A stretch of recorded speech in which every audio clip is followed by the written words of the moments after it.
Okay, welcome to part two. Why is it important for citizens of the United States to have an education? And so here we're still talking about why are we getting an education? Why does Utah government spend about $20 billion a year, and the federal government spends an enormous amount? Why does the government and why do most citizens in America believe that education is super important? And in this video, we're going to be talking about the political reasons. Political is another word for government. So these are reasons pertaining to government, why education is so important. And throughout all history, almost every government in history was a monarchy. And so if we look back through ancient history, we can read about pharaohs and Caesars and kings and empires and emperors, and all of these were ruled by their monarchies, usually one person or sometimes a small group of people at the top. And it could be called a king or an emperor or a pharaoh, and that person usually had all the power, all the rights, and all the responsibilities. And that person would rule through a bureaucracy, and they would rule all the subjects of the kingdom. And the subjects typically had no rights and had no responsibilities. And the king, the people at the top, could usually do whatever, it was usually a he could do whatever he wanted. And there was usually no limitation, right? He could usually just like chop off a person's head or enslave a big group of people or whatever he liked. And so that's for the majority of world history, that's what form of government they had. And if this was the form of government, the king and the bureaucracy needed to be well educated. But the subjects didn't, because running the kingdom was not their responsibility. They had no power, they had no control, they just did what they were told.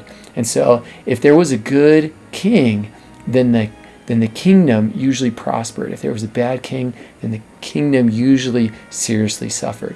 And so it usually depended really a lot on the king's power. In contrast, more recently, a lot of governments have become either a democratic republic or sometimes they're called representative democracies.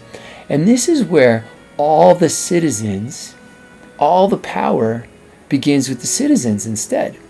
And they have all power, they have rights, and they have responsibilities. It begins with the people, it begins with the citizens. And they can elect a small group of people that are representatives.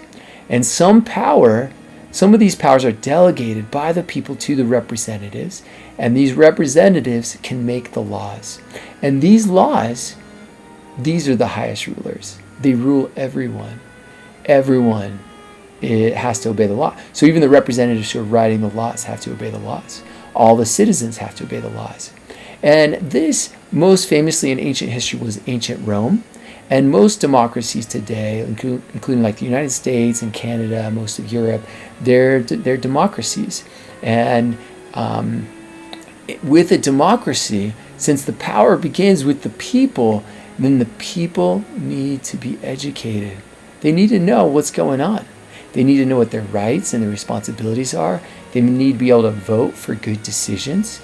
So a lot of times laws sound really good, but when you look at unintended consequences, there's often a lot of unintended consequences of certain laws. And so it's really important for citizens to be educated to make wise decisions.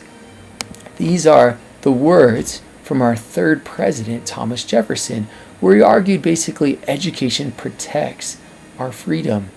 He says, "No other sure foundation can be devised for the preservation of freedom and happiness than education. Establish and improve the law for educating the common people. The tax which will be paid for this purpose is not more than the 1,000th part of what will be paid to kings, priests, and nobles who will rise up among us if we leave the people in ignorance." So if the people are ignorant, then you'll have kings and priests and nobles who will be able to charge high taxes and build themselves huge palaces, and it'll become a big burden upon the people. But if instead you educate the people, then they will be able to be empowered to protect their freedom, and you won't have tyrants and rulers if you educate them properly.